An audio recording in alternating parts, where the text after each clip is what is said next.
Thanks, Crawford. Good morning. What I'm going to talk to you about this morning is the exciting but chaotic world of mobility. You know, more and more people are using more and more mobile devices all the time. In fact, I'd say it's probably reached the point where many of you can't even imagine what life would be like without all those mobile devices. It's just absolutely crazy how many different things are out there. So what I'm going to talk to you about this morning is the fact that this world of mobile devices is not just about the devices. In fact, this world is about devices and platforms and services all mashed together. I need my clicker. Now, in order to do that, I'm going to introduce you to some new concepts that I hope will make it all clear. And then along the way, just to spice things up, I'm also going to talk about etymology and squirrels. Now, the key takeaway of my talk is while there is convergence in the world of mobile devices, it's not exactly where you expect it to be. In fact, when it comes to devices and platforms and applications, there's a huge amount of divergence. The convergence is in the data and services that enable all these things to work together. Now, in order to achieve that convergence, companies are going to have to focus on the individual, both as a consumer and as an individual employee of an organization, and figure out an ecosystem that allows all of these different elements to work together in a seamless way. In other words, what you need to do is not just consumerize IT, but individualize IT. Now, there's a lot of challenges along the way in order to achieve this vision, but challenges create opportunities. And we see lots of opportunities out there for both large companies and small ones. So I'm going to start with an overview of the big picture. Here at the center of the picture, we have this notion of everything mobile, where we have a world of devices and applications and services that all function together. But to achieve this notion of mobile everything, there are actually a lot of different elements that have to come together and be connected together to create a complete solution.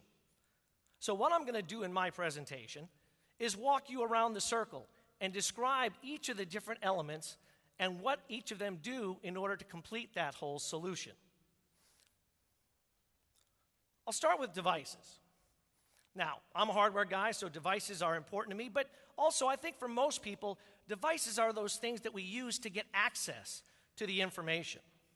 So, we get very passionate about these devices.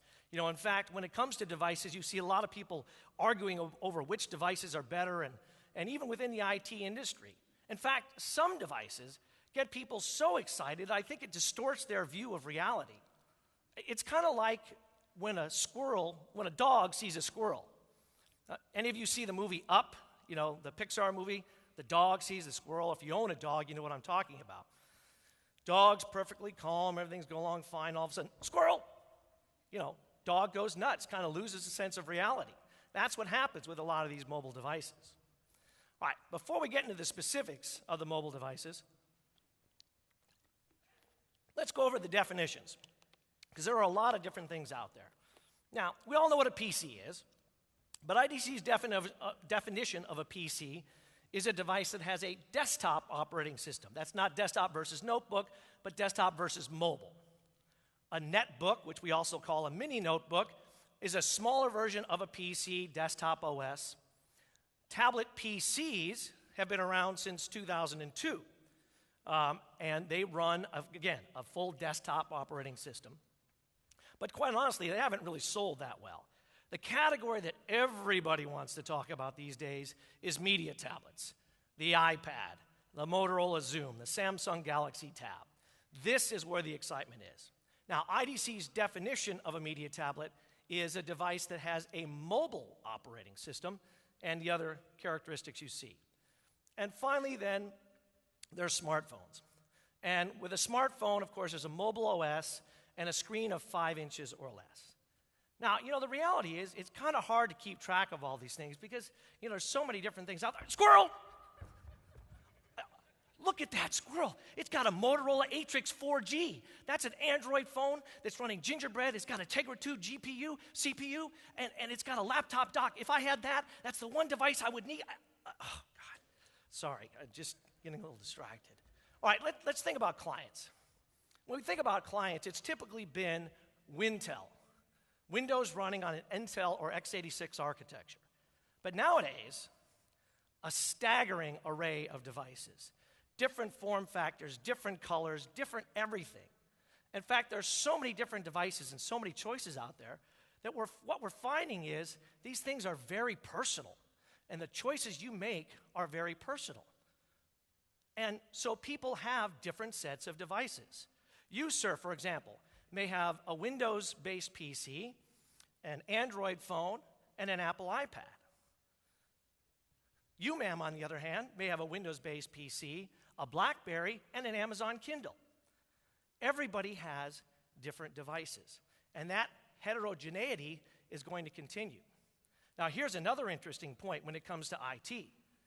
More and more of these devices are being purchased by the individual.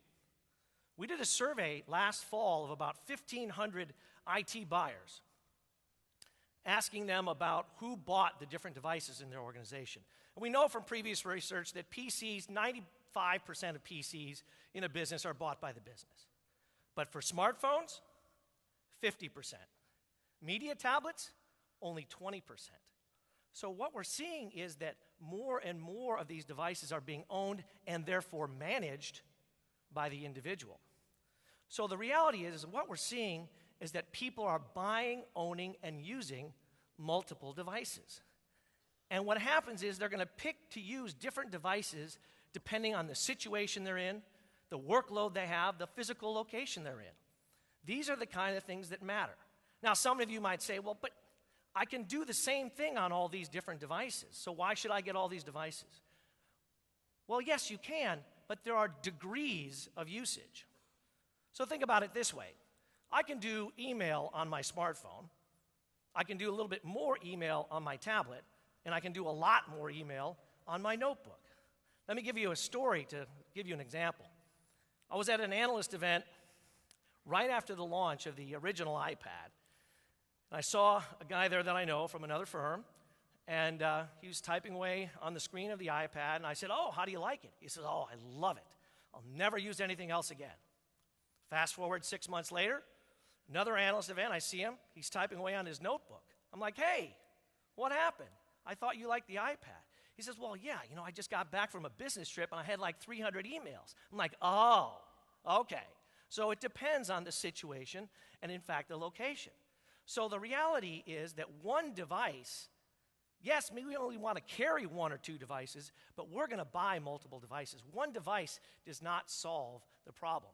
In fact, let me share with you another interesting data point.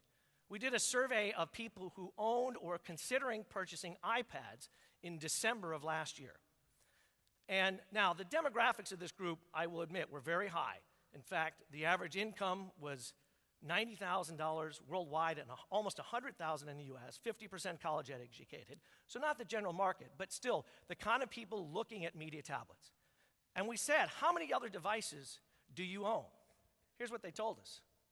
Ooh, how did that get so small? Anyway, what it should say is 4.8 devices per person on a worldwide basis, 6.6 devices per person. And what we said by devices was laptops, desktops, media tablets, smartphones, not connected TVs, but basically mobile devices as well as PCs. So clearly, what we're seeing is people are using multiple devices. Now, everybody talks about cannibalization. The thing about cannibalization is, the idea, by the way, is that if you buy one thing, you're not going to buy something else. But that's based on a false presumption, which is that people want only one device. They want more than one device. Now, that doesn't mean there isn't some choices being made between different devices, and there's choices between primary devices and companion devices. But the fact of the matter is, people are buying and using these different devices. What is impacted from our survey, we also asked them, if you bought an iPad, how much has that impacted the use of your other devices? And sure enough, things like netbooks, 30% less, used 30% less once they had an iPad. Even notebooks were used 25% less. So there is usage cannibalization, but the purchase cannibalization isn't quite as clear as some people tend to make it out to be.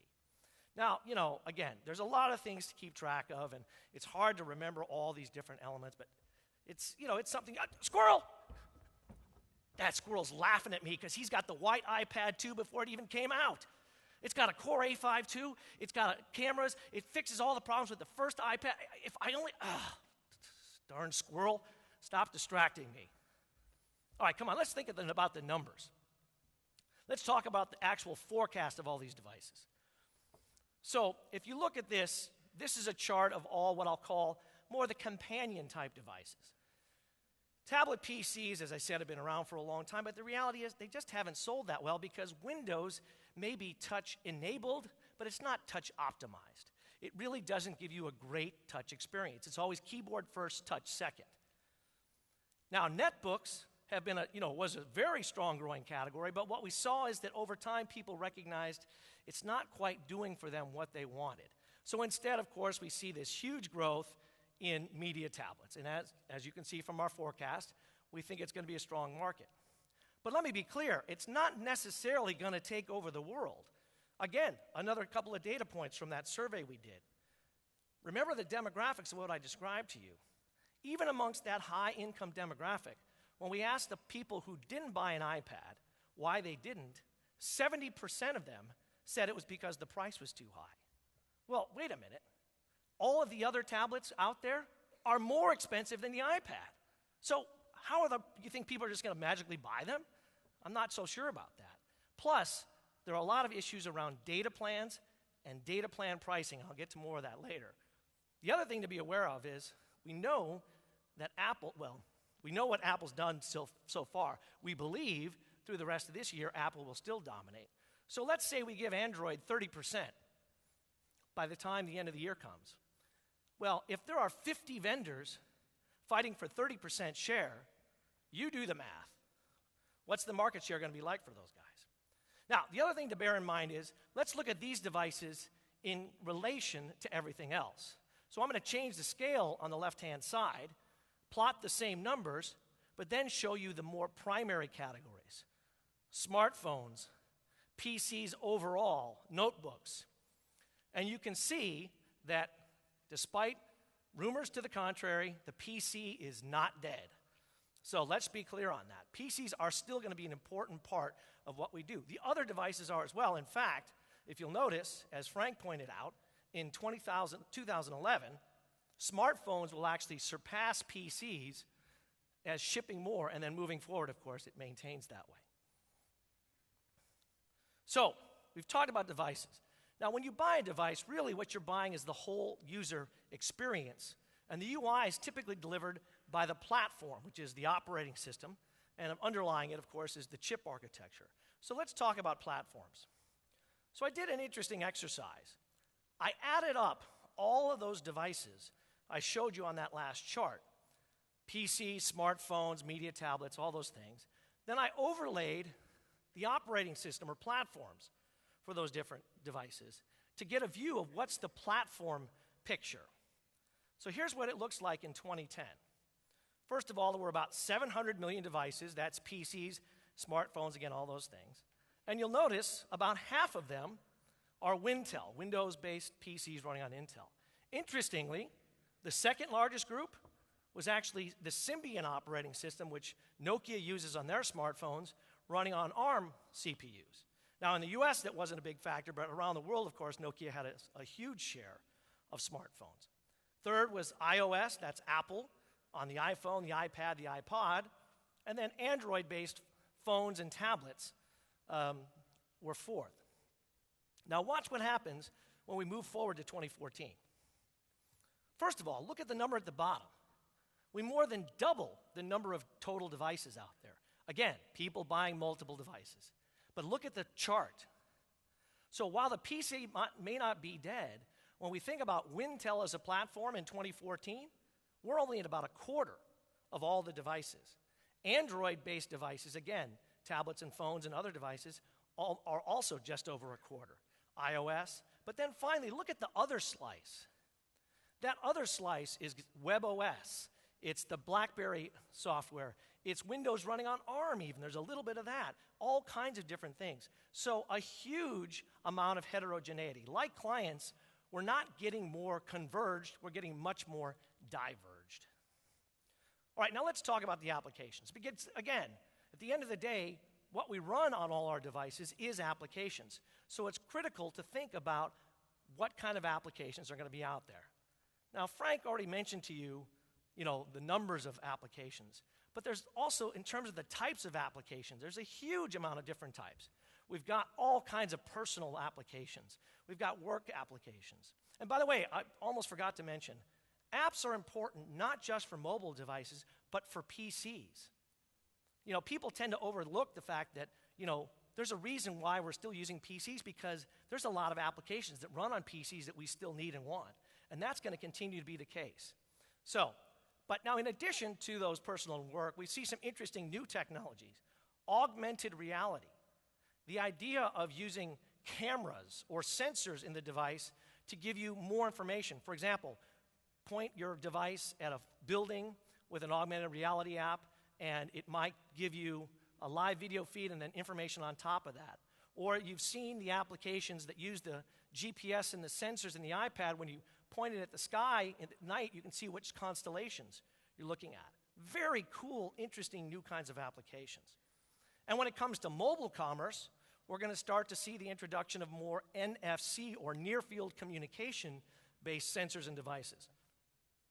When you go to Japan to ride the Tokyo subway, you use the Suica system, which uses their mobile phones as a contactless payment system. You can also use that for vending machines.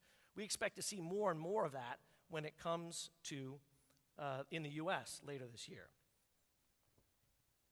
All right, so let's also talk about distribution. Now, first of all, there's getting the physical devices out there.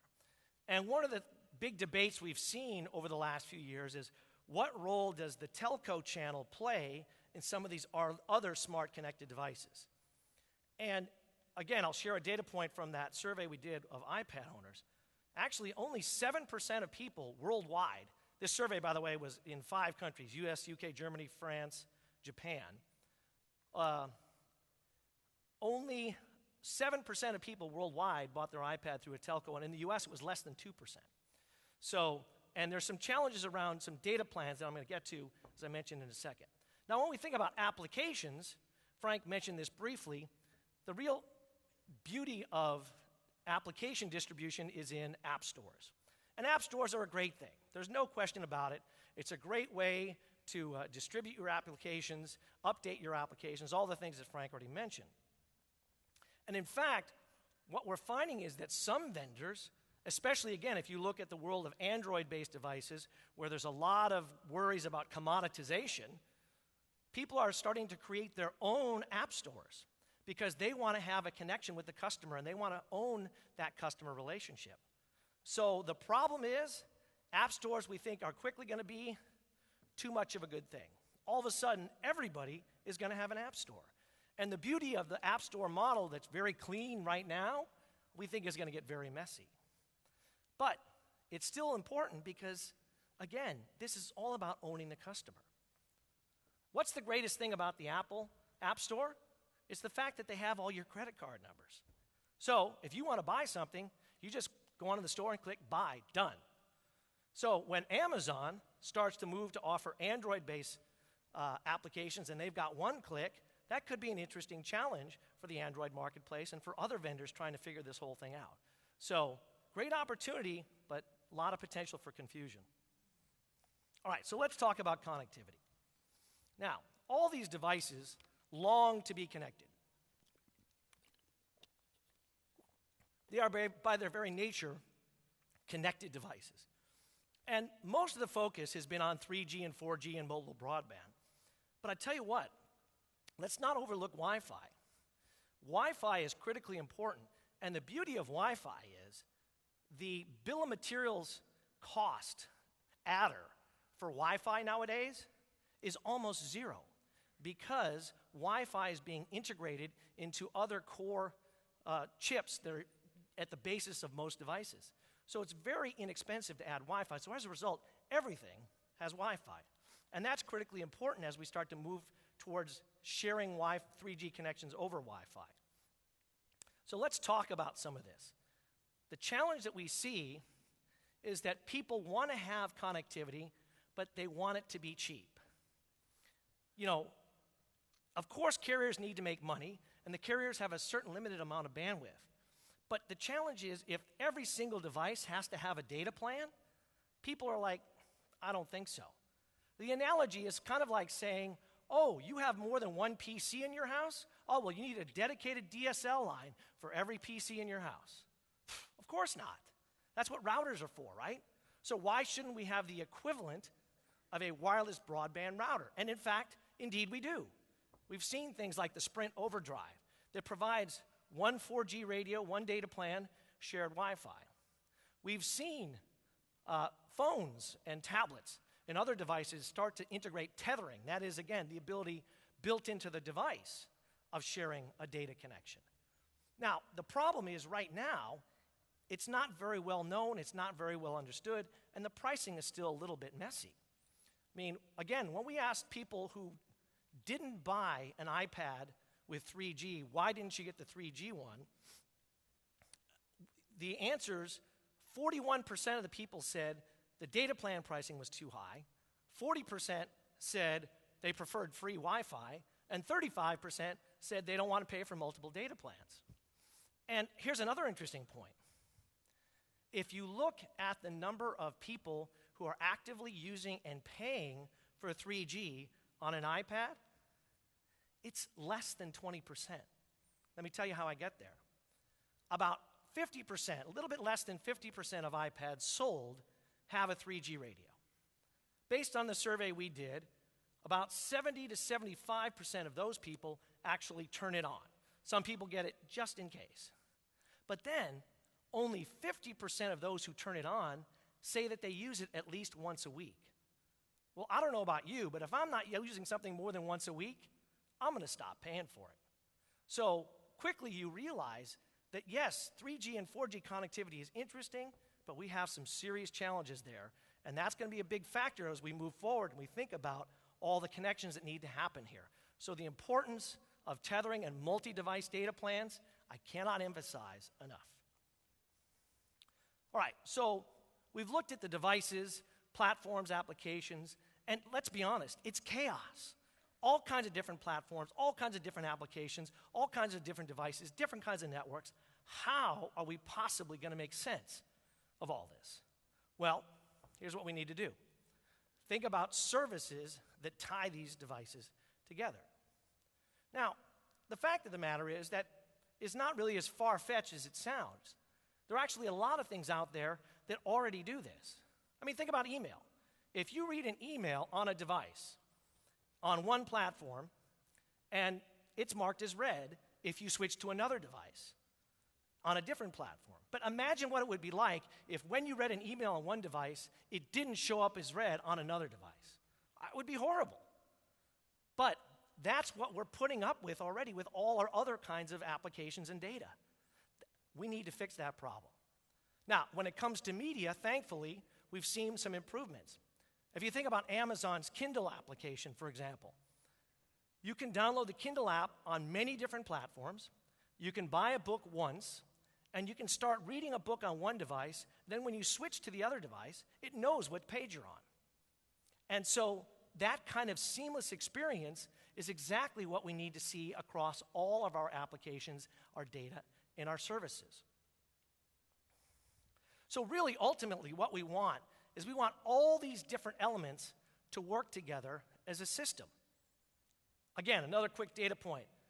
2/3 of the people of the iPad owners said they share data between their iPad and their other devices, but guess what they primarily use as a means to share that? Email. Well, come on, that's not the best way to do it. We need to figure out a smarter, better way to share data across all these devices. Now, some of you might say, well, gosh, this is easy, Bob. It's cloud computing. Put everything in the cloud, and then everything, you just have these thin clients that connect. Well, let me ask you this. First of all, how many of you have a thin client? Yeah, 0. Because there are challenges around the thin client model. It does work for certain environments, but for most people, there are some challenges. So you've got to be smarter about it. You've got to use the local capability of the device. I mean, think about it. Even your phone has gigabytes of storage, and it's got an application processor that's as fast and as capable as the PC CPUs of just a few years back. So it's crazy not to leverage these things. So what we need is a hybrid model, something where we use the local device, the local storage, and we use the cloud. And it's that combination of things that we want to have work together. So if I go back to my model for Amazon with the Kindle, you've got a local application, and then you leverage a shared cloud infrastructure. And it's that back and forth that makes all these things work. So, finally, indeed, let's talk about the role that we see the cloud playing. Now, at the beginning, I promised I would talk to you about epistemology.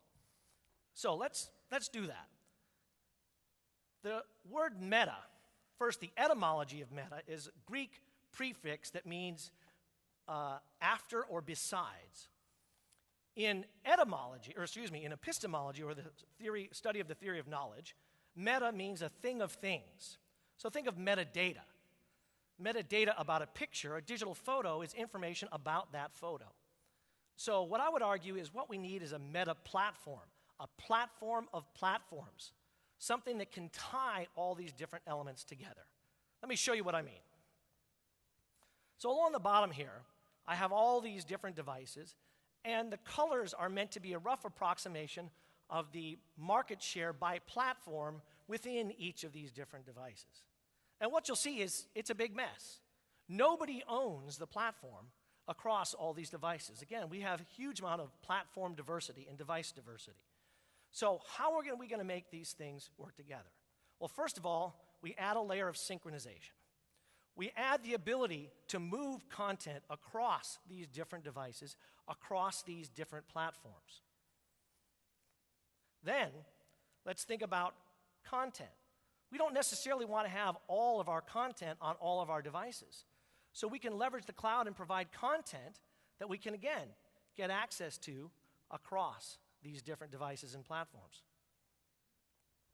On top of that, we can think of other kinds of services, security services, online storage, the ability to get to my data. There's lots of interesting opportunities here. But ultimately, what we need to do is to tie it all together. And that, indeed, is what the Meta platform is all about. I don't know what happened to my font here. Anyway, the Meta platform, now you could say it's the cloud, but it's not really the cloud. It's a part of the cloud. It's a means of organizing all these different elements.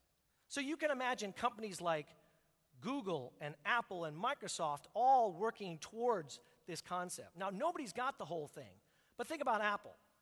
iTunes is your synchronization layer, and MobileMe is your Meta platform that provides access to other kinds of content. In the case of Google, it's more of a cloud-based phenomenon. In the case of Microsoft, they've got Live Mesh for synchronization, and you could argue that something like Passport is their means of authenticating, and Windows Live are some of the services that they want to provide. The problem in the case of Microsoft is they only want to support their platforms.